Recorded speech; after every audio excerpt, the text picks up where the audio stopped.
Il y a la mitzvah la plus importante de la Torah. Et elle vaut autant que toute la vie. ולא תחללו את שם קודשי ונקדשתי בתור בני ישראל, אני השם מקדשכם המוציא אתכם מארץ מצרים להיות לכם אלוקים, אני השם. La mitzvah de Avera de Chilul Hashem et la mitzvah de Kiddush Hashem. Kiddush Hashem, vous allez donner sa vie pour éviter de faire une Avera qui à Kadosh Baruch Hu ne permet pas de faire même au prix de la vie, Avodah Zarah, Gilayot, Shvirut Damim. Il y a des Averot sur lesquels il faut donner sa vie. Et donc, si on donne sa vie pour ne pas faire une Avera pareille, j'ai fait Kiddush Hashem, j'ai donné ma vie à Kadosh Baruch Hu. Et si au contraire on n'a pas tenu, on a craqué, on était ouvert, mais l'autre Chalou et Shem Koti, on a Chilul Hashem. Kiddush Hashem veut dire montrer que Kadosh Baruch Hu est plus important que ma vie. Je suis prêt à donner ma vie sans souffrance, au contraire, avec bonheur. C'est écrit dans les écrits du Malach qui parlait, du Maguide qui parlait avec le Beth Yosef. Il dit, si tu mérites, si tu as vraiment du srout, tu pourras mourir à Kiddush Hashem. Bon, il n'est pas mort comme ça. Rabbi Tzraïm, il priait pour mériter de mourir à Kiddush Hashem. Il n'a pas eu, il est mort dans son lit.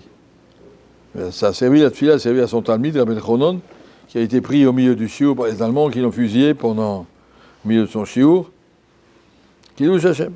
Bon, c'est une grande mitzvah, mais Nik Dashti, montrer à Kadosh Baruch Hu qu'on l'aime plus que ma vie. Ma vie n'a pas de sens si elle est pas pour obéir à Kadosh Baruch Hu. On connaît l'histoire qu'il y avait un des Gdolei Israël, et puis il y avait un antisémite, je sais pas quoi, qui est venu avec un pistolet pour l'obliger à faire quelque chose qu'il n'avait pas le droit, je sais pas, Avodah Zarah, je suppose, devant une statue, et il lui a dit, le Rav lui a dit, enlève ce pistolet. Ces pistolets, c'est bien pour influencer les gens qui ont une seule vie et deux dieux. Alors passe d'un dieu à un autre. Moi, j'ai un seul Dieu et j'ai deux vies.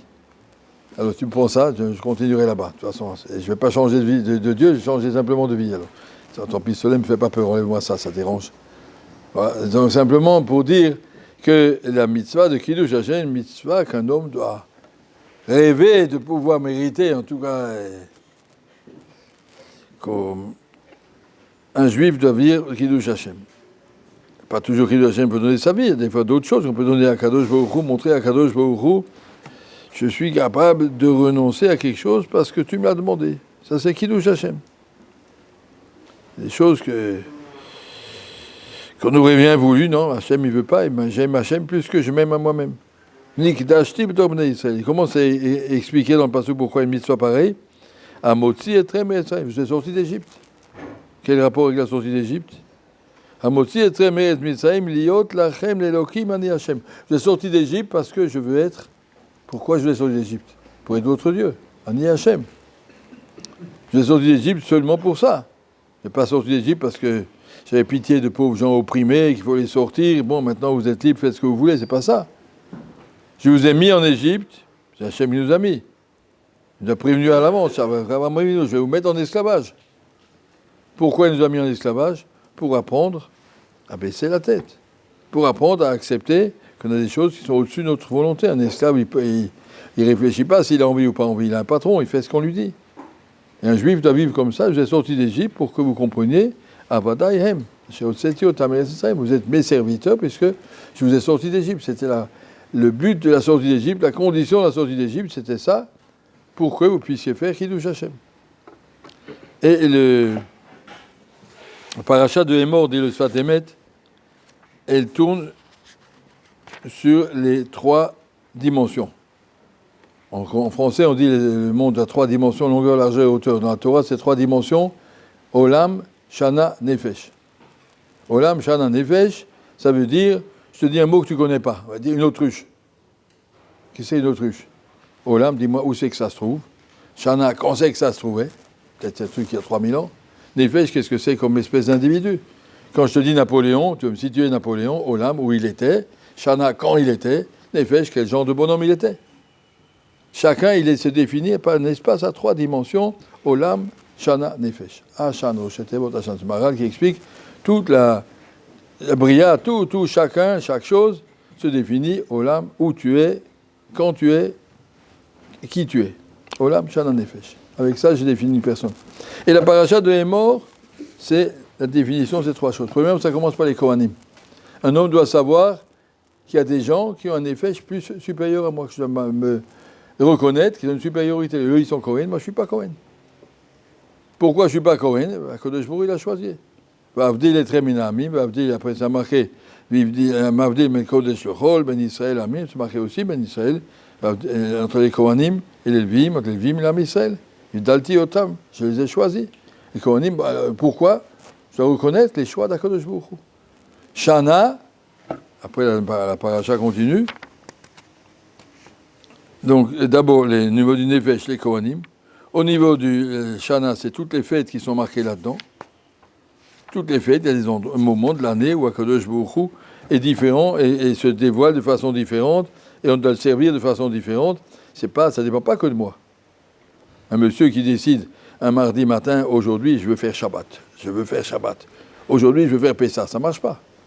Ça ne compte pas, tu n'y arriveras pas. Ça n'a pas de sens. Akadosh Baruch Hu qui choisit, comme je dis, je ne peux pas être Kohen, je ne suis pas Kohen. Et je ne peux pas faire Shabbat quand ce n'est pas Shabbat, je ne peux pas faire Pessah quand ce n'est pas Pessah. Que je dois fixer les Zmanim.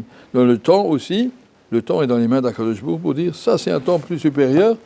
Et la même chose maintenant on va dire au niveau du Olam, il y a le Beth Amikdash. Paracha nous explique qu'au Beth Amikdash, il y a un din pour allumer la menorah tous les jours. Et le Beth Amikdash a un endroit spécial par rapport au monde.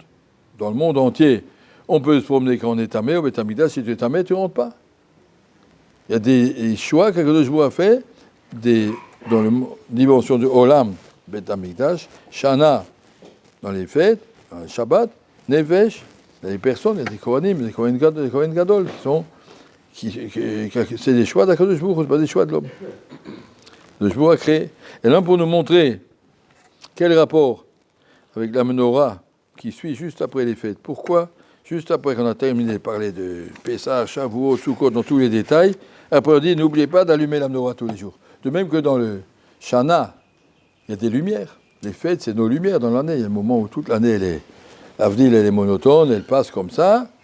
Et au moment, hop, c'est Pessah, c'est Shavuot, c'est quelque chose. Il y a des moments où Kadosh Baruch Hu allume des lumières. La même chose dans le Olam, dans le monde, il y a des endroits où ils sont des lumières. Il faut que le Beth Amikdash soit la lumière de notre vie. Allumer le Beth Amikdash, Tamid, c'est marqué, Yaroch Oto, Lifnei Hashem, Tamid. Cette lumière doit brûler devant nous toujours. Yaroch Anerot, Lifnei Hashem, Tamid. Cette lumière de savoir, j'ai un endroit, tous les Juifs du monde, on se tourne vers Jérusalem quand on prie. C'est notre lumière. C'est pas, Hashem, il est partout, et donc c'est partout. Non, mais il y a que deux jours, nous a montré des endroits qui ont plus de Kedusha. Ça s'appelle cette lumière. Et donc, nous, on doit essayer de voir, accepter les choix d'Akadosh Baruch Hu dans Olam Shana Nefesh, que mon Nefesh est au service d'Akadosh Baruch Hu, que j'ai le bonheur de pouvoir le servir et de savoir que le monde a été créé selon les choix d'Akadosh Baruch Hu. On ne peut pas remettre en question un monsieur, c'est une blague qu'on raconte en Amérique, un monsieur qui allait voir son rabbin, un monsieur pas du tout religieux. Rav, je voudrais être Cohen. Le rabbin dit, on ne peut pas, tu n'es pas Cohen, tu ne peux pas te faire Cohen. Et il sort son carnet de chèques, Rav, je vous écris, je vous en prie. C'est $10 000, mais faites-moi Cohen. Je peux pas.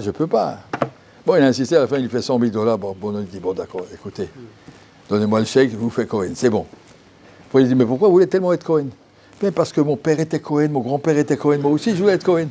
Voilà, bon, c'est une blague qu'on raconte, mais c'est juste pour comprendre, les choix sont fixés par Akadosh Baruch Hu. Nous, on ne peut pas changer. Si quelqu'un veut faire une fausse conversion, ben ça compte pas, c'est pas comme ça. Il y a que deux choix choisis, ça c'est un juif, c'est pas un juif. Tu peux pas toi dire je fais comme si que. Il n'y a pas comme si que. Les choix, je peux pas faire Shabbat le mardi, etc. Je peux pas faire le Beth Amikdash ailleurs. On a vu à Parashat Menel qui avait fait un korban en dehors du Beth Amikdash, c'est Chayav Karet, je peux accepter mes choix. Mais c'est pareil, je fais un korban. Qu'est-ce que ça fait ici? C'est à Jérusalem, c'est à Haïfa. Non. Les choix d'Akadosh Baruch Hu, il faut accepter les choix d'Akadosh Baruch Hu qui sont au-dessus de notre compréhension. Je ne peux pas comprendre pourquoi lui est Cohen, moi je ne suis pas Cohen. En tout cas, c'est comme ça. Je ne peux pas contester. Les choix d'Akadosh Baruch Hu, pourquoi c'est Yerushalayim? Les choix d'Akadosh Baruch Hu, il y a une raison. Il y a une raison, certainement, Akadosh Baruch Hu, c'est pas par hasard. Mais nous, on doit savoir qu'Akadosh Baruch Hu, il nous éclaire notre chemin à travers les choix qu'il nous a montrés. Voilà.